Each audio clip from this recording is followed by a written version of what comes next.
So hello everyone, welcome once again to this channel. I hope so you all are doing well और आप लोग बहुत ही बढ़िया तरीके से पढ़ाई कर रहे होंगे, लेक्चर को देख रहे होंगे, एनसीईआरटी को भी रीड कर रहे होंगे, है ना। आपको रिवीजन करते रहना होगा, तभी जाके आपको पूरा कंटिन्यूटी बनी रहेगी। तो लास्ट में जब मैं पीवाईक्यूज कराऊंगी तो आपको पूरा क्वेश्चन बन जाएगा, है ना। अभी तक मैं हम लोगों ने कहाँ तक कंप्लीट कर रखा है, लिम्फ वाले पोर्शन तक। पूरा ये एनसीईआरटी नोट्स वगैरह सब कुछ बन चुका है हम लोग का, है ना। अब हम लोग स्टार्ट करेंगे सर्कुलेटरी पाथवे। क्लियर। अब से हम लोग का सर्कुलेटरी सिस्टम स्टार्ट हो जाएगा, डबल सर्कुलेशन, पोर्टल सर्कुलेशन, पूरा ही पार्ट हार्ट वास रिलेटेड, पूरा अब उसी पे लेक्चर बेस्ड होगा। क्लियर, समझ में आया। अब मैं कल क्या करूंगी, सर्कुलेटरी पाथवे तक का जितना भी पीवाईक्यूज आ रखे होंगे या फिर एनसीईआरटी से रिलेटेड जितना भी होगा उसका मैं पीवाईक्यूज, जैसे हाफ चैप्टर के बाद हम लोग पूरा पीवाईक्यूज कंप्लीट कर लेंगे। क्लियर। तो आपको और कॉन्फिडेंस आएगा कि हाँ, जो हम लोगों ने पढ़ा वही पीवाईक्यूज में पूछे जा रहे हैं ना। तो और आपको एकदम से जोश बनेगा कि हाँ मुझे पढ़ना है। क्लियर। चलिए, तो अब हम लोग बात करते हैं सर्कुलेटरी पाथवे के बारे में। सर्कुलेटरी जो पैटर्न है वो दो टाइप से ऑब्जॉर्व होते हैं, है ना। ऑब्जॉर्व किया गया कि दो टाइप ऑफ सर्कुलेटरी पैटर्न को ऑब्जॉर्व किया गया। क्लियर। अब कौन कौन से होते हैं इसके बारे में हम लोग बहुत ही अच्छे तरीके से पढ़ेंगे, एकदम धीरे धीरे चलेंगे और लास्ट में हमारा चैप्टर भी कंप्लीट हो जाएगा, आपको पता भी नहीं चलेगा। क्लियर। मेरा लेक्चर बहुत ही कम ड्यूरेशन का होता है ना, तो आप इसके टाइम लेक्चर देख लो, उसके बाद मल्टीपल टाइम्स रिवीजन करो, एनसीईआरटी करो, है ना। चलिए, सर्कुलेटरी पैटर्न्स दो टाइप्स में ऑब्जॉर्व किए गए हैं।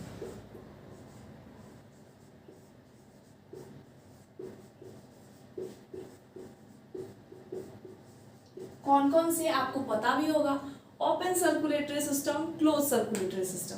क्लियर। चलिए, तो हेडिंग लगाइए और मेरे साथ लिखिए, open circulatory system.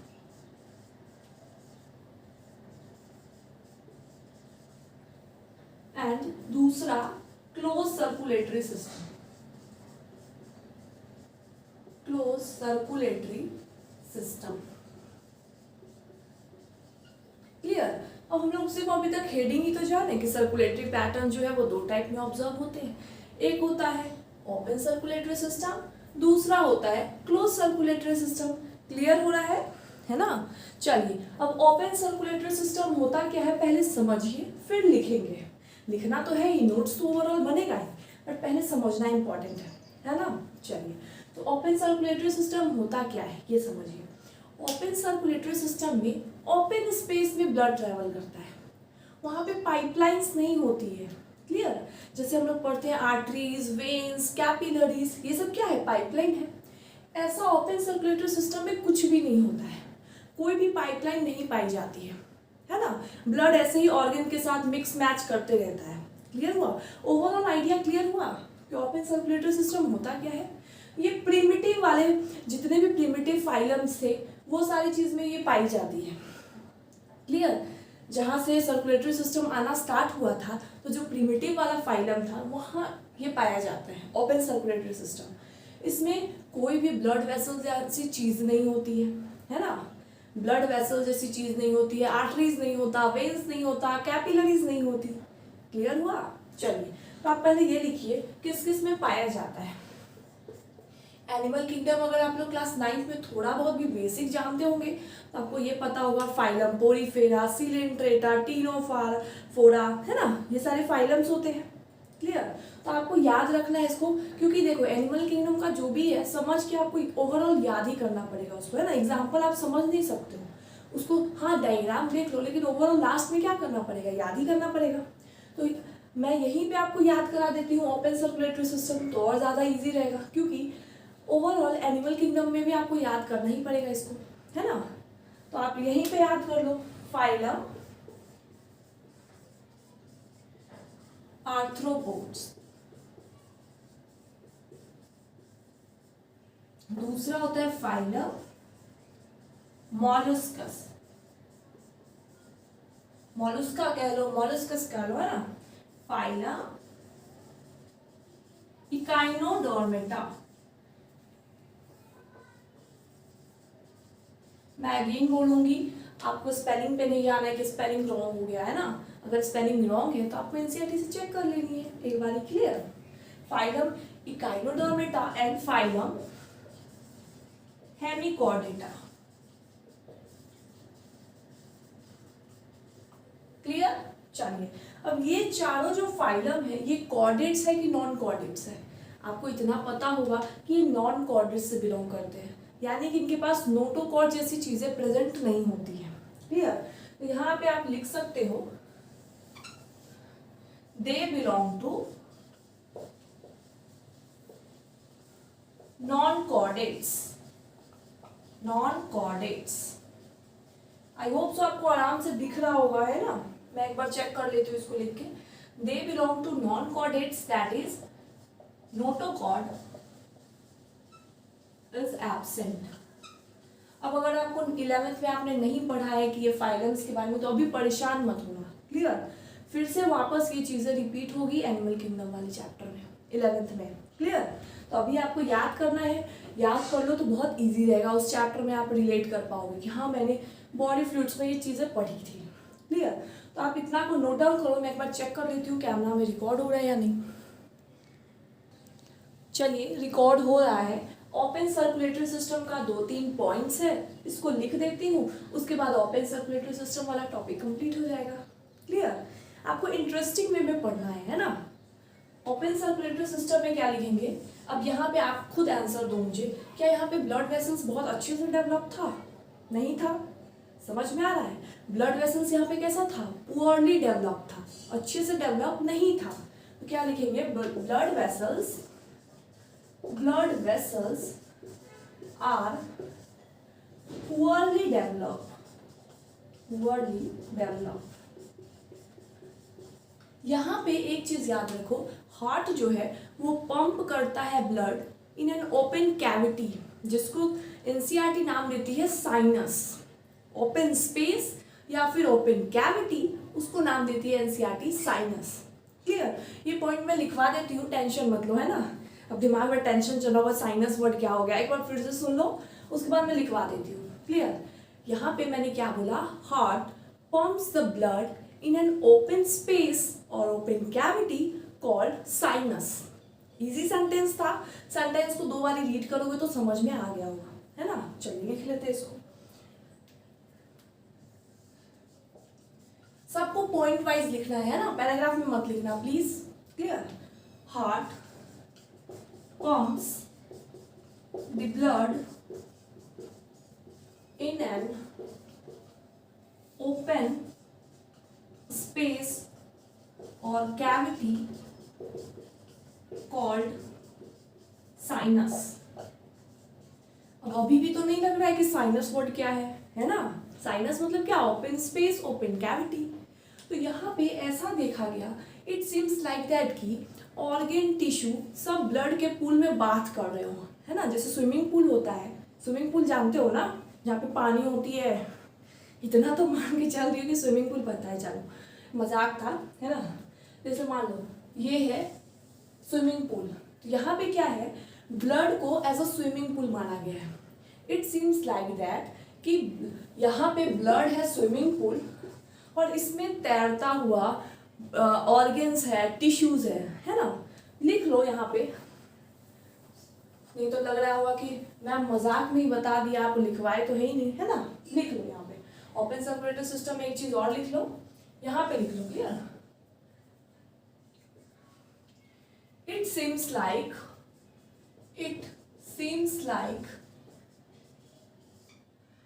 organs, tissues are getting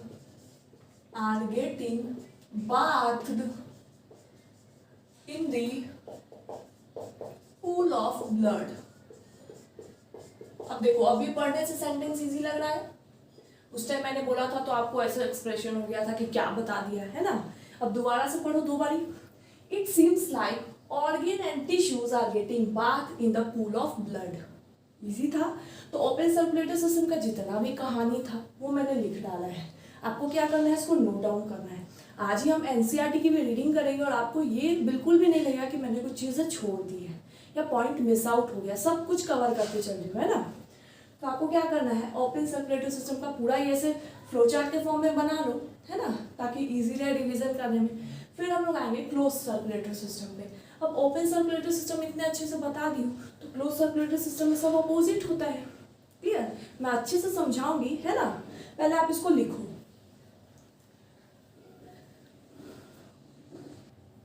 तो चलिए मैं ओपन सर्कुलेटरी सिस्टम वाला जितना भी मैंने लिखा है इसको मैं रब करती हूँ। आई होप सो आपने इसको अच्छे से लिख लिया है, मेंशन कर लिया है ना। चलिए मैं इसको इरेज करती हूँ, फिर हम लोग क्लोज सर्कुलेटरी सिस्टम पे आते हैं।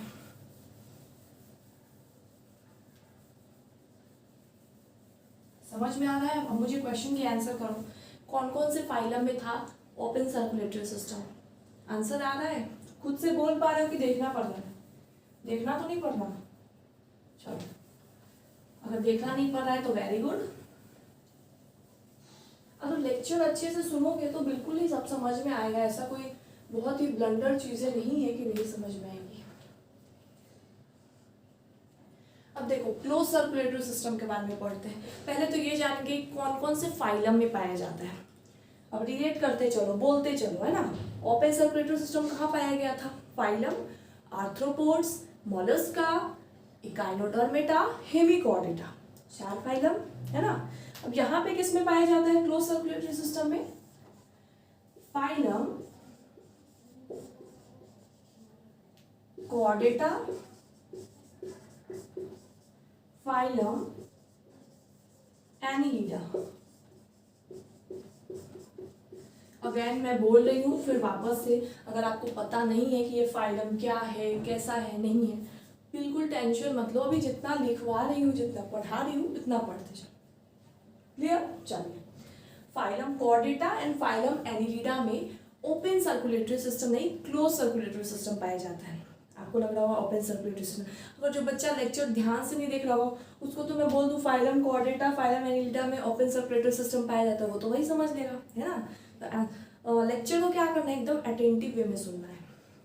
क्लोज सर्कुलेटरी सिस्टम किस में पाया जाता है? Phylum Annelida, phylum Chordata.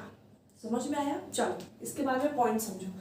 अब close circulatory system, open circulatory system में डिफरेंशिएट करते चलो। ओपन सर्कुलेटरी सिस्टम में क्या बहुत ही अच्छा डेवलप ब्लड वेसल्स था? बिल्कुल भी नहीं, एकदम पुअरली डेवलप ब्लड वेसल्स था। लेकिन वही अगर क्लोज सर्कुलेटरी सिस्टम के बारे में बात करेंगे तो यहाँ पे क्या होगा? वेल डेवलप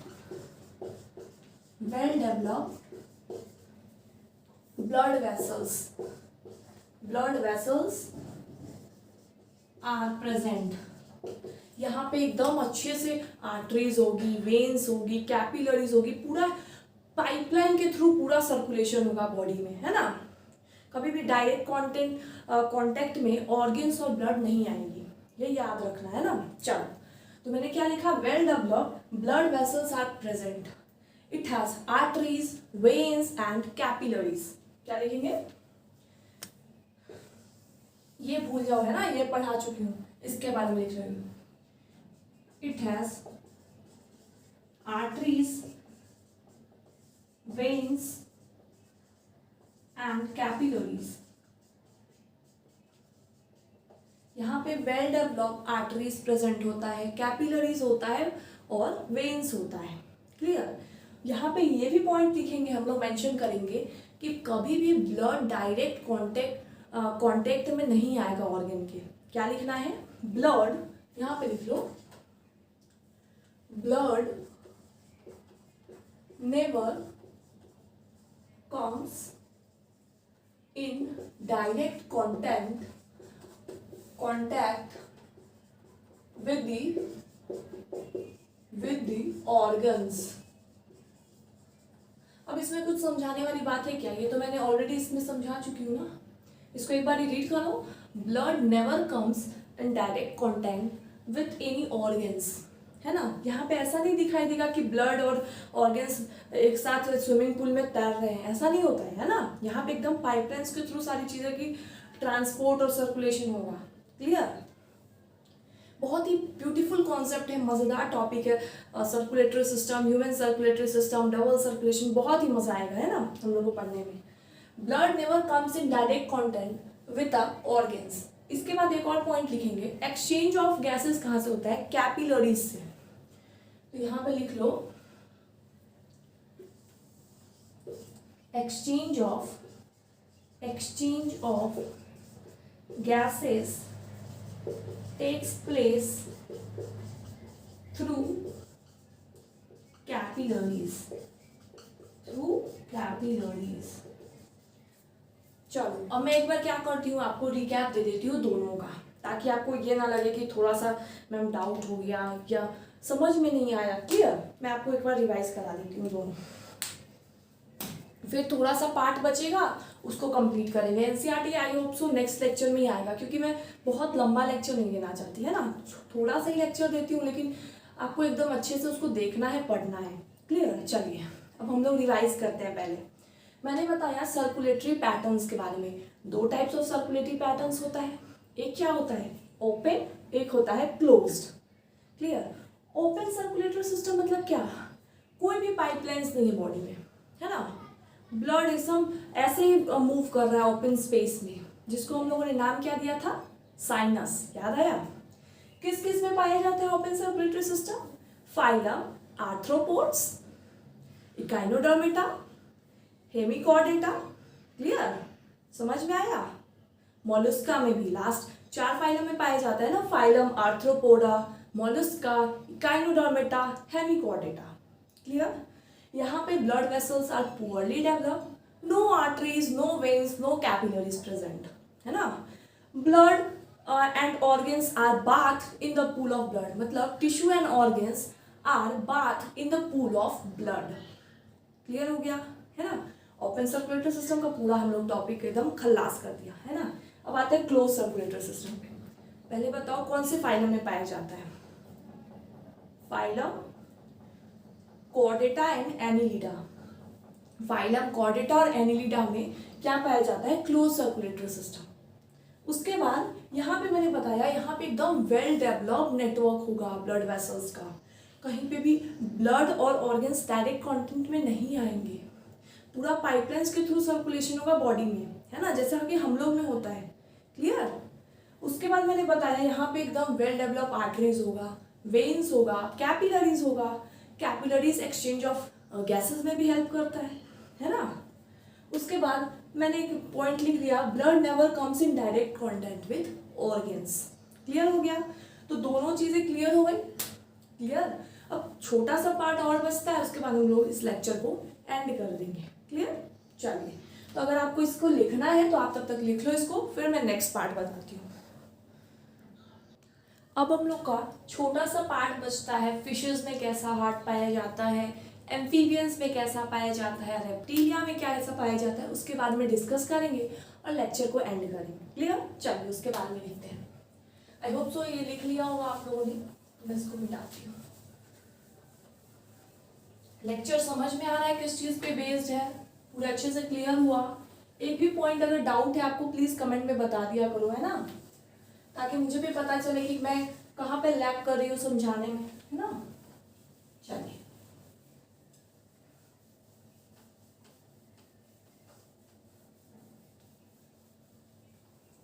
पहले हम लोग बात करेंगे फिशेस में। फिशेस में कैसा हार्ट पाया जाता है, ये अगेन सर्कुलेटरी पैथवे का ही टॉपिक है ना। एनसीईआरटी जब मैं कराऊंगी आपको अच्छे से समझ में आएगा। फिशेस,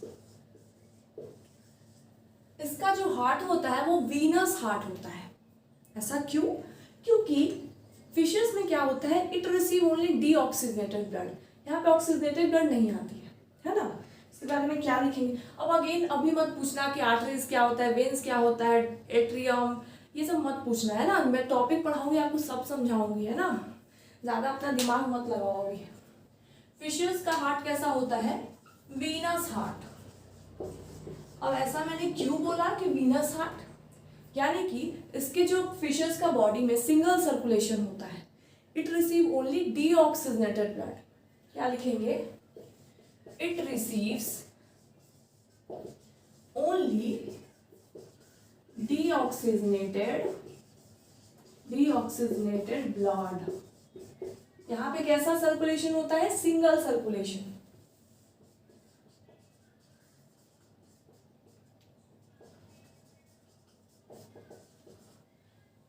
मैं एक बार और फिर से बताती हूँ, फिशेस में कैसा हार्ट पाया जाता है, वीनस हार्ट।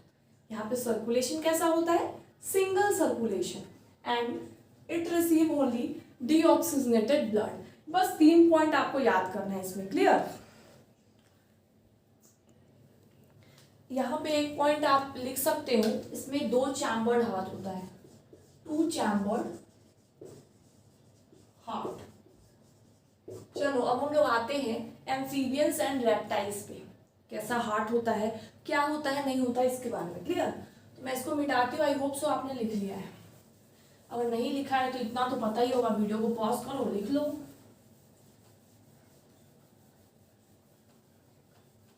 चलिए अब दूसरा हम लोग लिखते हैं एम्फीबियंस एंड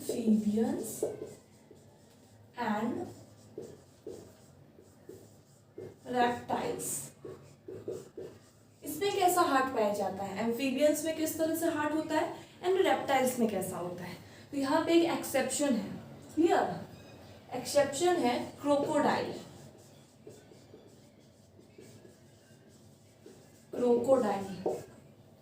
यहाँ पे हार्ट कितने चैम्बर का होता है, तो 3 चैम्बर का होता है, लेकिन क्रोकोडाइल में क्या होता है, 4 चैम्बर्ड हार्ट होता है, इसलिए यहाँ पे क्या है, एक्सेप्शन है, क्लियर। अब क्रोकोडाइल किसके अंडर में आता है, रेप्टाइल्स के अंदर, और रेप्टाइल्स एंड एम्फीबियंस क्या किसके 3 चैम्बर्ड हार्ट होता है। कैसा चैम्बर्ड हार्ट होता है, 3 chambered, but crocodile is also reptile but it has 4 chambered heart. तो ये किस में आ गया, एक्सेप्शन में आ गया, क्लियर। चलिए अब 3 चैम्बर्ड हार्ट में क्या होता है, मिक्सिंग होती है ब्लड की। यहाँ पे deoxygenated blood oxygenated blood mix करने लगता है, क्लियर। लिखो, mixing of oxygenated and deoxygenated blood. समझ में आ रहा है ना। चलिए यहाँ पे 3 चैम्बर्ड हार्ट पाया जाता है, mixing of oxygenated and deoxygenated blood होता है। इतने पॉइंट समझ में आ रही है, अगर नहीं समझ में आ रही है वापस से देखो, क्लियर। अब यहाँ पे होता क्या है, देखो यहाँ पे होता है 2 एट्रियम एंड 1 वेंट्रिकल, क्लियर। अब देखो क्या होता है, इनका हार्ट ऐसा होता है। अब ये इमेजिनरी हार्ट है ना, ये मत कहने लगा ऐसा ही हार्ट पाया जाता है। अब यहाँ पे मैं वैसा ही हार्ट बनाना स्टार्ट करूंगी तो मुझे तो और टाइम लग जाएगा, है ना। बस मैं समझाने के लिए, आपको कॉन्सेप्ट क्लैरिटी के लिए समझा रही हूँ। इनका हार्ट ऐसा होता है, यहाँ पे एट्रियम हुआ, यहाँ पे एट्रियम हुआ, और यहाँ पे क्या हुआ, वेंट्रिकल हुआ। यहाँ पे क्या होती है, मिक्सिंग हो जाती है, क्लियर। इस वाले पार्ट में mixing of oxygenated and deoxygenated blood takes place. तो समझ में आया दूसरा, क्लियर। इसको नोट डाउन करो, इंपॉर्टेंट है ना, इंपॉर्टेंट है, इसको नोट डाउन करिए। उसके बाद एक और बचता है, उसके बाद लेक्चर को एंड करते हैं। अब थर्ड पे आते हैं। थर्ड किसका हुआ, देखो ये कंप्लीट हो गया। फिशेस में कैसा हार्ट पाया जा रहा था, वीनस हार्ट। वहां पे सिर्फ और सिर्फ डीऑक्सीजनेटेड ब्लड आ रही थी। सिंगल सर्कुलेशन की डबल सर्कुलेशन, बताओ। सेकेंड वाले पॉइंट में आप एक चीज ऐड कर लेना, इनकम्प्लीट डबल सर्कुलेशन, क्लियर। वहां पे क्योंकि मिक्सिंग हो रही है तो डबल सर्कुलेशन तो हो नहीं रहा है। डबल सर्कुलेशन यानी कि no mixing of oxygenated and deoxygenated. तो सेकेंड वाले पार्ट में आप एक पॉइंट ऐड कर लीजिएगा, इनकम्प्लीट डबल सर्कुलेशन, क्लियर। मैंने स्किप कर दिया उसको। थर्ड में लिखो मैमल्स, मैमल्स यानी कि ह्यूमंस, एव्स, एव्स यानी कि बर्ड्स, और उसके बाद एक और क्या आता है, क्रोकोडाइल। रेप्टाइल्स में आता है बट एक्सेप्शन मैंने बताया है ना, क्रोकोडाइल। ये क्या है, रेप्टाइल्स। यहां पे क्या होता है, 4 चैम्बर्ड हार्ट होता है। फिशेस में कैसा था, 2 chambered, and amphibians and reptiles में 3 chambered. Mammals, Aves and crocodile में कैसा होगा, 4 चैम्बर्ड हार्ट। तो क्या लिखेंगे, 4 चैम्बर्ड हार्ट इज प्रेजेंट। यहां पे क्या होगा, double circulation. Complete double circulation, यहाँ पे लिख लो complete double circulation, complete double circulation. क्यों बोला मैंने कंप्लीट डबल सर्कुलेशन? क्योंकि यहाँ पे कोई मिक्सिंग नहीं होती है oxygenated blood and deoxygenated blood की, इसलिए मैंने क्या बोला complete double circulation. As there is no mixing of oxygenated and deoxygenated blood takes place। अब भाई रीड करके समझ में आ रहा है ना, अब यहाँ तक पहुंच गए हो तो रीड करके समझ में आ रहा हुआ है ना। as there is no mixing of oxygenated and deoxygenated blood, that's why we call double circulation, complete double circulation। Fourth chambered heart, fourth chambered मैंने क्यों बोला? क्योंकि यहाँ पे होता है 2 एट्रियम प्लस 2 वेंट्रिकल। समझ में आया क्या होता है? 2 एट्रियम प्लस 2 वेंट्रिकल। इस पे तो हम लोग को पूरा डिटेल स्टडी करनी है, क्लियर? तो आज का लेक्चर यहीं पे, आई होप सो आपको पूरा याद हो गया होगा। मैंने रिवाइज भी करा दिया है, अब एनसीईआरटी से कराऊंगी और आपको अच्छे से क्लियर हो जाएगा, क्लियर? एक भी पॉइंट नहीं छूटेगा। अगर 1-2 पॉइंट मिस आउट हो गया होगा तो मैं एनसीईआरटी के साथ उसको कवर करा दूंगी, क्लियर? चलिए, तब तक आप क्या करना है, आपको नोट्स को कई बार मल्टीपल टाइम रिवीजन करना है।